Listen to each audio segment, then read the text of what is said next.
Hello everyone. Today we're going to take a look at running some other tests inside Redline. We've already looked and examined at running a simple JMeter and URL test, and now today we're going to take a look at running a custom Python test.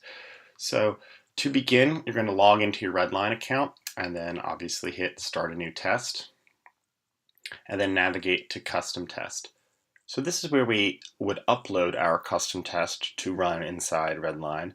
So naturally, we're going to have to start by creating a test. Luckily, I'm not going to go through that process, as on our GitHub page, we already have a couple sample Python tests that you can use and run inside of us. So the one I'm going to be looking at today is actually testing dictionary.com. It's going to simulate a login on the site and do a bunch of things. So I've already downloaded this test to my computer, and part of this test is that you have to create a dictionary.com login, which I've already done.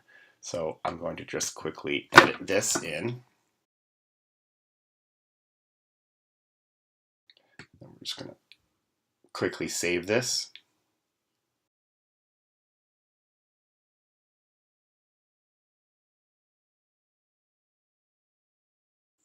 And now we can upload our test to Redline. So we'll just quickly upload our custom Python test that we saved earlier. And now we can begin to play the parameters of the test. We can change how many users we want. So let's say we'll simulate 20 users in total. If we had an extra CSV data files, we can also upload those as well and attach them to the test. And let's select to save the response output from individual tests and to calculate percentiles. Another great pro feature that gives you some extra results and reports to examine.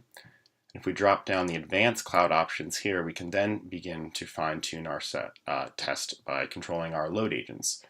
As you can see, we can select which locations we want to test from, how many servers we want, the number of users per server, the size of the server, if we want to select between an on-demand instance and a spot instance, the disk size, if we have any subnet or security groups, and all that. So let's keep things pretty simple. Let's test on the Californian servers.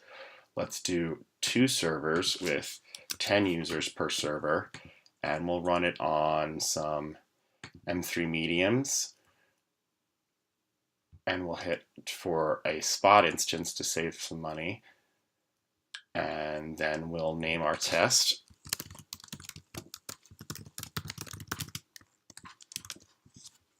And when we're ready to begin, we'll hit Start Test. Now the servers will start to spin up and our test will begin soon. It looks like our test has completed. As you can see, it only cost us just 7 cents to run. And we're now presented with the familiar results page. So here we have a summary and a quick overview and breakdown of everything that happened during the test. If we go under our details section, we can get some more general information about the test and when the load agents were started up and the size of the servers and the locations.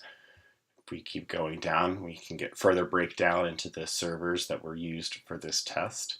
And then if we generated any output files during the test, we can download them from right here as well.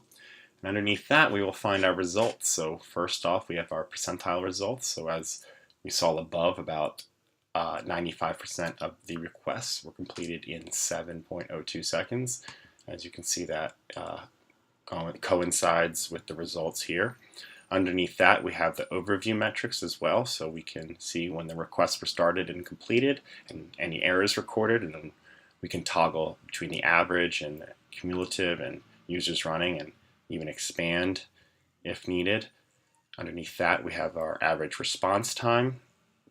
And then next we get to our request metrics. So that first starts off with the page requests per second, and it breaks down each request and as a specific color.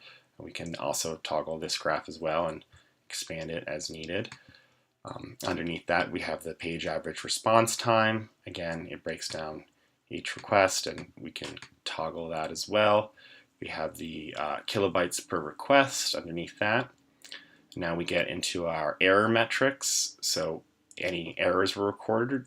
We generated a fake error, as you can see right here for this test, which kind of has like a baseline. So underneath that, we have our errors average response time and the kilobytes per error as well. And then underneath the next section, we have our agent metrics. So this will show us when each, how much CPU was used by each server, how many network bytes were transmitted and received. And again, we can toggle these graphs as well and export them as a CSV if needed. And then finally down below, we have our error table. So this will list any recorded errors. So if we go back up to the top, we have a couple cool features that we can use to enhance our testing. So we could clone this test so we could easily and repeatedly run it. We can make this test public so we can share it with others. We can run the test inside of Jenkins or even export it as a Jenkins pipeline. And if we need to print our results out to hand to our manager, for example, we can hit print view as well. And this will take us to a new page where we can toggle which type of results and metrics we want shown. And then we can easily print this out or save it as a PDF. So that was running a custom Python test on Redline. I hope you guys enjoyed this video. If you have any questions, feel free to reach out to us, and we'll see you in the next one.